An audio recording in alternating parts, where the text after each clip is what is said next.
The icy water of Miller's Creek cut through Emma's thin nightgown like 1,000 knives.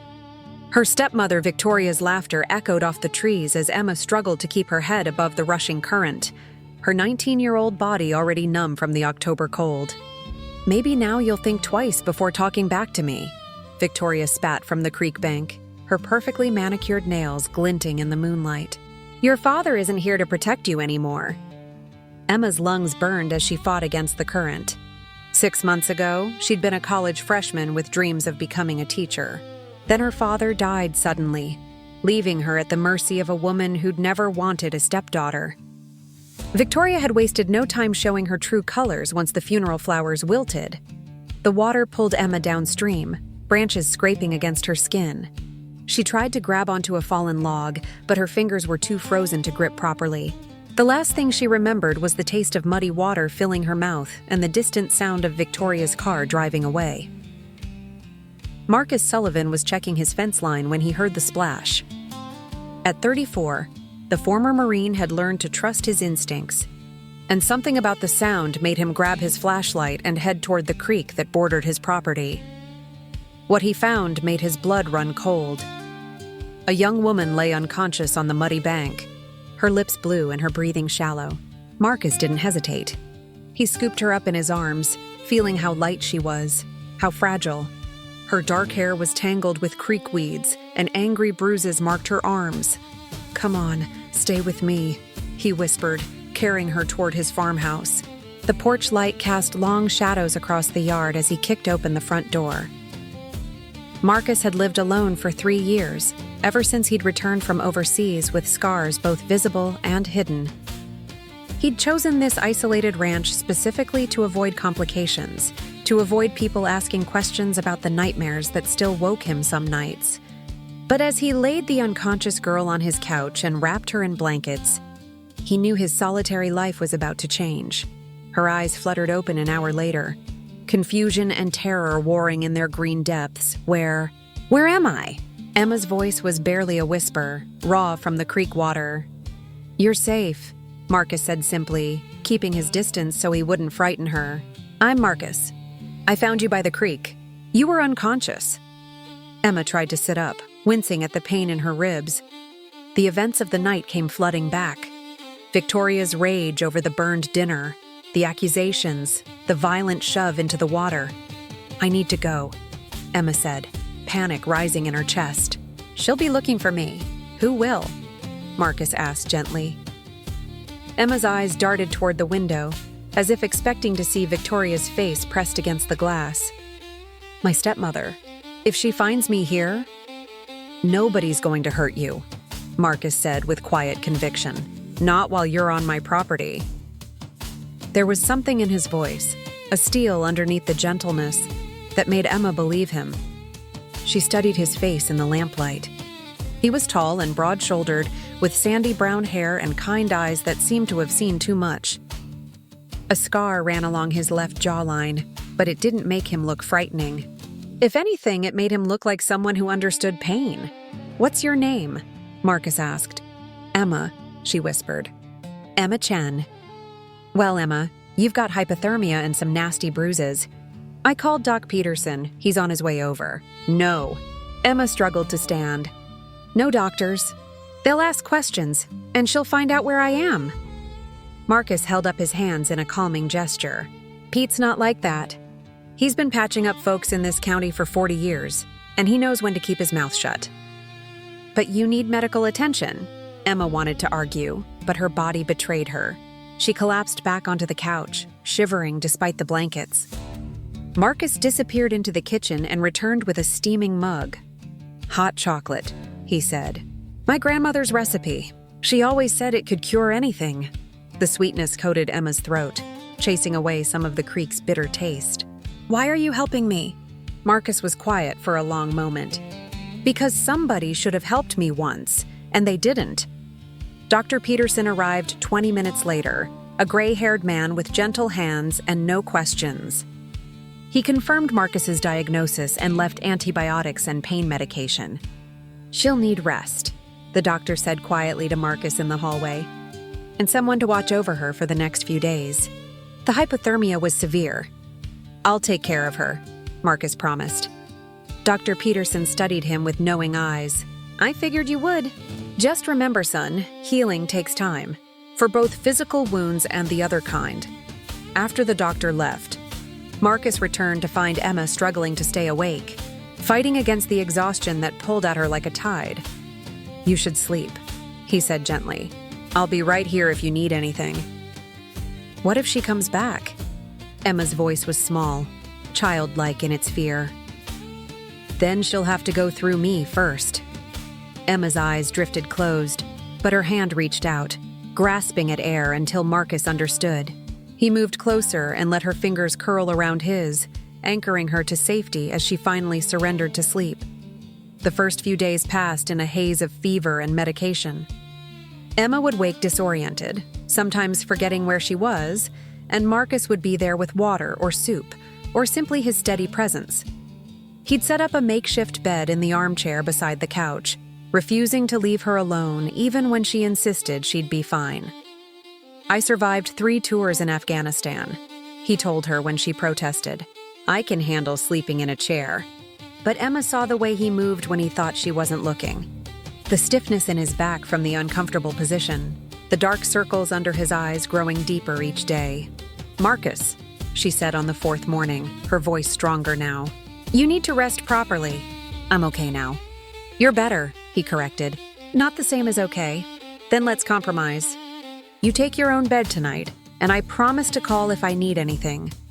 He hesitated, and Emma saw the internal struggle play across his face. Finally, he nodded. All right, but my door stays open. That night, Emma lay awake listening to the sounds of the old farmhouse settling around her.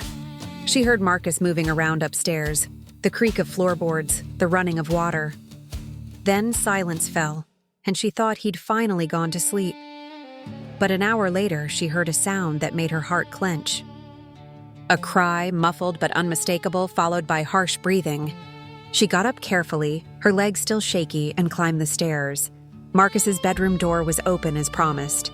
In the dim light from the hallway, she could see him thrashing in his bed, sheets tangled around his legs, his face twisted in anguish. No, he gasped. I'm sorry. I'm so sorry.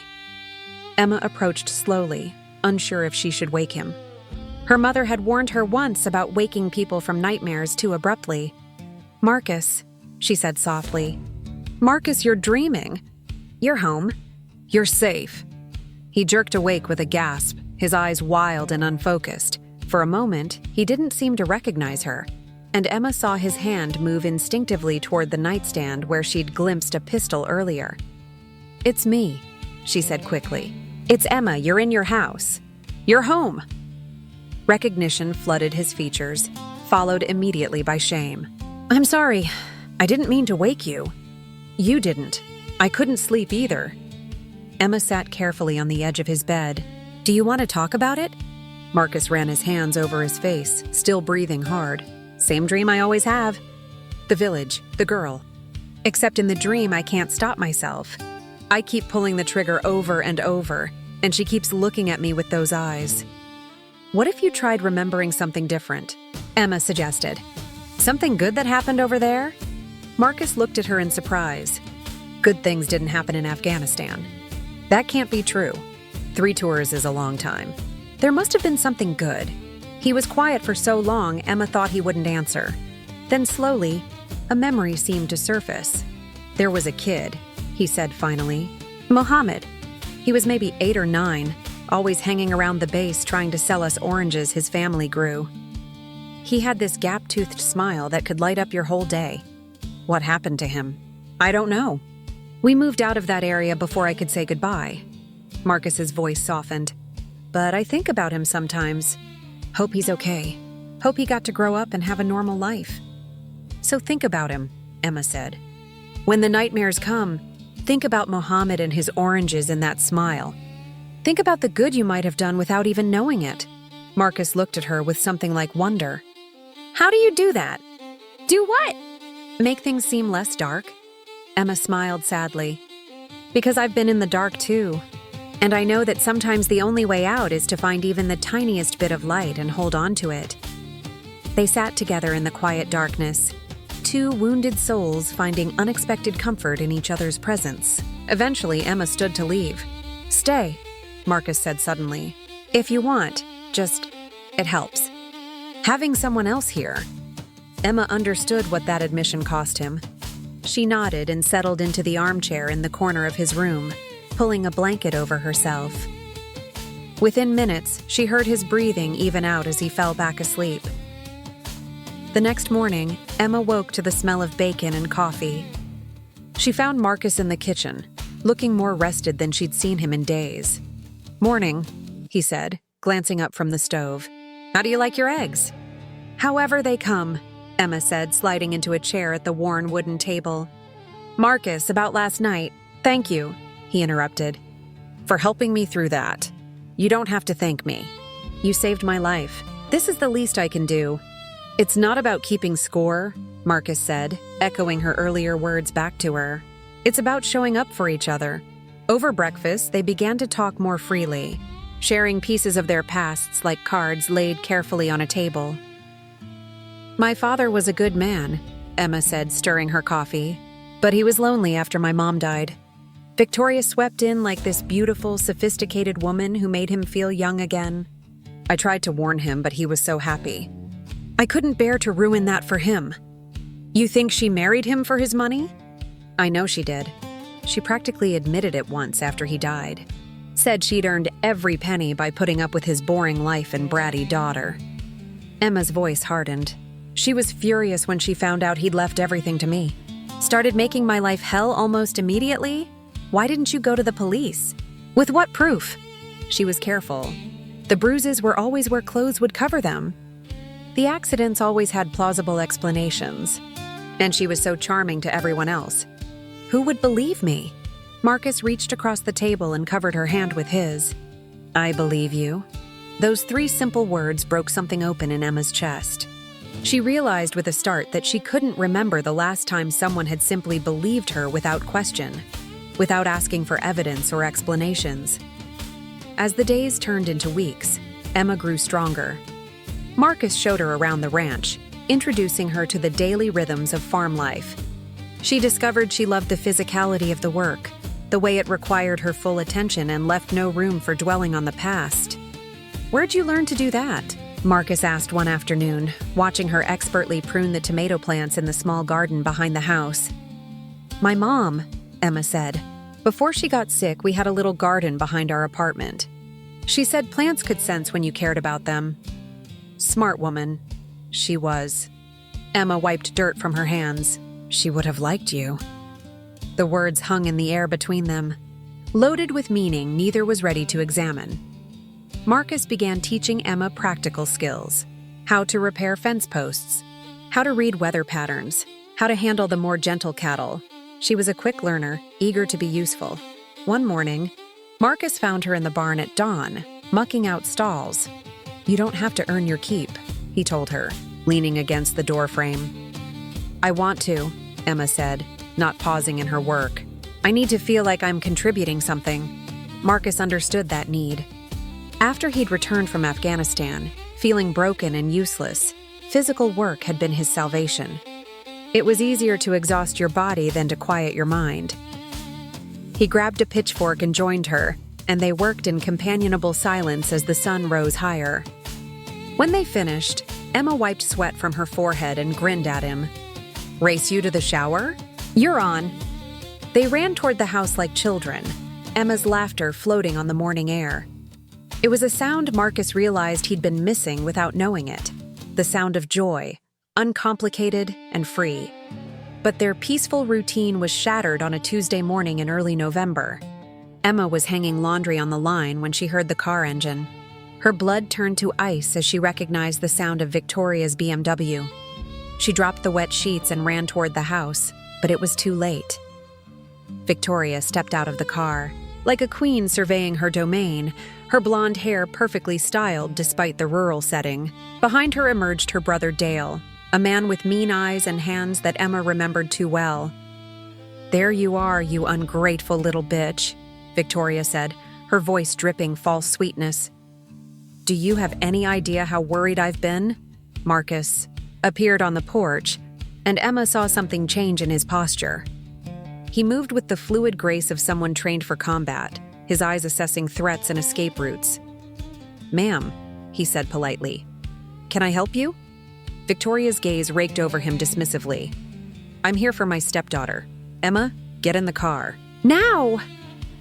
"No," Emma said, surprised by the strength in her own voice. "I'm not going back." "Oh, yes, you are." Victoria's mask slipped, revealing the cruelty underneath. "You're 19 years old with no money, no job, and no family except me. Where exactly do you think you're going to go?" "She's staying here," Marcus said quietly. Dale laughed, a harsh sound. "And who the fuck are you?" "The property owner," Marcus replied, his voice level but dangerous. "And you're trespassing." "Emma is family," Victoria said, trying to regain control. "She belongs with me." "Family doesn't throw each other in creeks," Marcus said. Victoria's face went white, then red. "I don't know what lies she's been telling you, but Emma has always been troubled. She's been making up stories since she was a child." "Is that so?" Marcus stepped off the porch, and Emma noticed how Dale's hand moved toward his jacket. "Then you won't mind explaining these." Marcus pulled out his phone, showing photos he'd taken of Emma's injuries the night he found her. "Thikdi." Bruises were stark against her pale skin, clearly showing handprints and finger marks. "Those could be from anything," Victoria said, but her voice wavered. "Could be," Marcus agreed. "But the hospital photos from her hypothermia treatment tell a different story. Amazing what doctors are required to document these days." Emma stared at him in shock. She hadn't known he'd taken her to the hospital that first night while she was unconscious. Victoria's composure cracked completely. "You have no right to keep her from me. I'll call the police." "Go ahead," Marcus said calmly. "I'm sure they'd be very interested in those photos. And in Emma's statement about what happened that night." "Emma won't say anything," Victoria snarled. "She's too much of a coward." "No," Emma said, stepping forward. "I'm not." For the first time in years, Emma felt the strength her mother had tried to instill in her. She looked at Victoria and Dale, these people who had terrorized her for so long, and realized they looked smaller somehow, less powerful. "I remember everything," Emma continued. "Every insult, every threat, every time you hit me when Dad wasn't looking, the time you pushed me down the stairs and told the EMTs I tripped, the car accident where you cut my brake lines. And I'll tell anyone who'll listen." Victoria's eyes narrowed dangerously. "You have no proof of any of that." "Maybe not yet," Emma said. "But I'm done being afraid of you." Victoria's face twisted with rage. She lunged forward, her hand raised to strike, but Marcus was there in an instant. He caught her wrist effortlessly, his grip firm but not brutal. "I wouldn't," he said softly. Something in his voice made Dale take a step back. Emma saw fear flicker in both their eyes as they really looked at Marcus for the first time, saw the scars, the military bearing, the absolute stillness that spoke of controlled violence. "This isn't over," Victoria hissed as Marcus released her. "She's still my responsibility until she's 21. I'll get a court order." "You do that," Marcus said. "I'm sure a judge will be very interested in your parenting methods." Victoria and Dale retreated to their car, but Victoria rolled down the window for one last threat. "You think you're safe with him, Emma? Ask him what he did in Afghanistan. Ask him why he really left the military." The BMW roared away, leaving dust and Emma's shaking in its wake. "Are you okay?" Marcus asked, his hand gentle on her shoulder. Emma nodded, but she couldn't stop trembling. "She's right about one thing. I am still legally her ward until I turn 21. "We'll figure it out," Marcus said. "But first you need to know something." Emma looked up at him, seeing the pain in his eyes. "What she said about Afghanistan. She's not wrong. I did things over there. Things I'm not proud of." Emma waited, sensing he needed to tell this story in his own way. "There was a village," Marcus continued, his voice hollow. "We got bad intel. thought it was harboring insurgents. By the time we realized our mistake, he stopped, his jaw working. Innocent people died because of decisions I made. That's why you left the military? That's why I was asked to leave, Marcus corrected. I couldn't live with what I'd done. Started drinking, got into fights. My commanding officer said I could resign quietly or face a court-martial. Emma processed this information. Is that why you helped me? Guilt? Marcus looked at her for a long moment. It started that way. But it's not guilt anymore, Emma. It's something else entirely. The honesty in his voice made Emma's heart race. She'd felt it too, this growing connection between them, but she'd been afraid to name it. I need to tell you something too, she said, about why Victoria really hates me. Marcus waited. My father left me everything in his will. The house, his savings, his life insurance, about $2 million total. Victoria got nothing except the right to be my guardian until I turned 21. She's been trying to get me to sign it all over to her, claiming I'm too young and stupid to manage it myself. And if you died, it would go to her automatically as my legal guardian and next of kin. Marcus's face went hard. That night at the creek wasn't the first time she tried, Emma finished quietly. There was a car accident that wasn't really an accident. A fall down the stairs. She's been getting more desperate as my 21st birthday gets closer. Jesus, Emma, why didn't you tell me? Because I was afraid you'd think I was paranoid. Or that you'd make me go to the police before I was ready. Marcus ran his hands through his hair. We have to do something. She's not going to give up, I know. But I need more time to figure out how to prove it. Her lawyer is good and she's been so careful. Without solid evidence, it's just my word against hers. That night, Emma couldn't sleep. She kept thinking about Victoria's words, about the court order threat. At 2 a.m, she gave up and went to the kitchen for some milk. Marcus was there, sitting at the table with a cup of coffee and a 1,000-yard stare. Can't sleep either? Emma asked softly. He looked up, seeming to come back from wherever his mind had been. Bad habit from overseas. Sleep was dangerous over there. Emma poured herself some milk and sat across from him. Do you want to talk about it? About what? Whatever's keeping you awake. Marcus was quiet for so long Emma thought he wouldn't answer. Then slowly he began to speak. Her name was Amara. She was about your age, maybe younger. She had these huge brown eyes and she was always trying to give us food, even though her family had nothing. Emma waited. The day we hit the village, she was in the wrong place at the wrong time. I was the one who gave the order to fire. Marcus's voice broke slightly. She looked at me as she was dying. Not with hatred, but with confusion. Like she couldn't understand why I was hurting her. Emma reached across the table and covered his hand with hers. I'm sorry. I came back here thinking I could hide from it, but you can't outrun guilt. It follows you everywhere. But you saved me, Emma said. Doesn't that count for something? Does it balance out? One life saved for one life taken?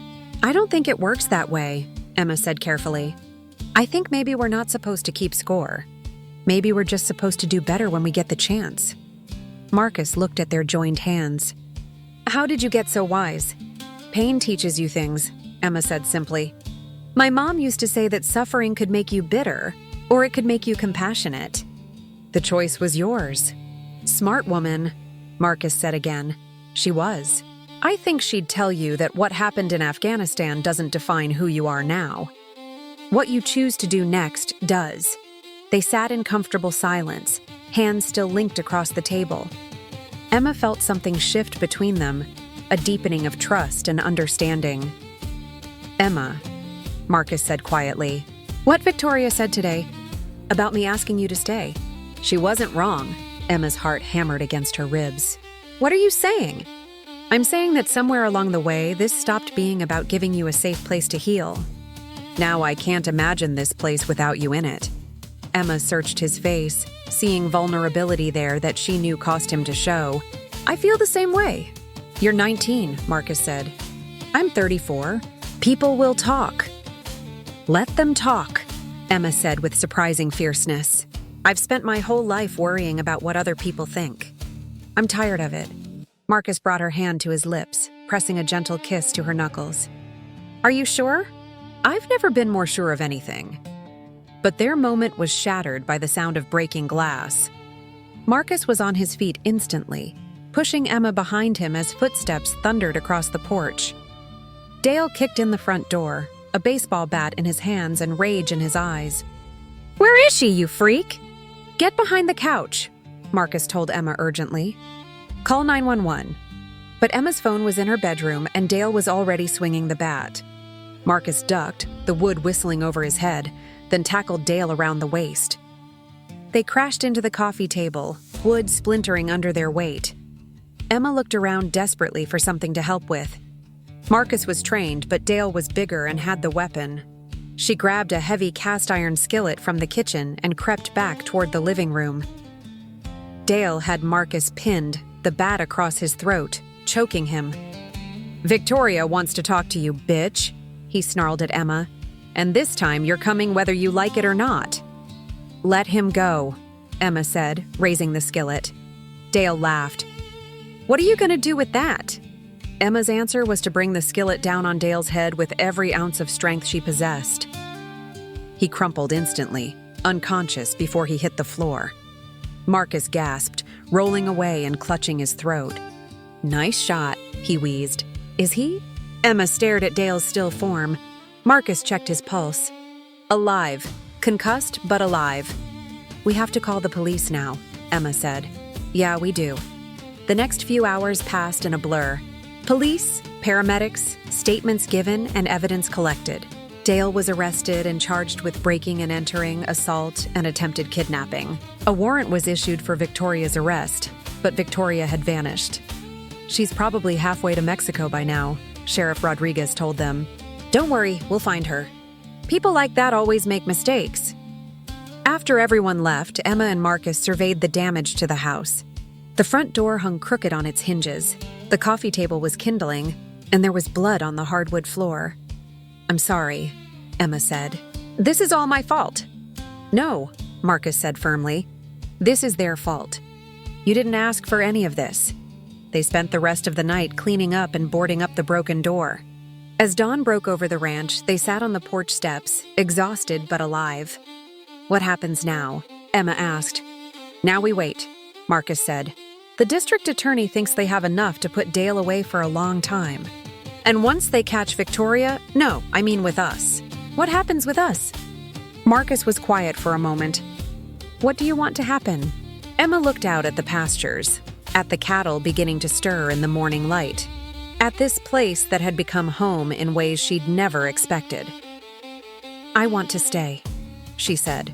"Not just until I turn 21, not just until Victoria's caught.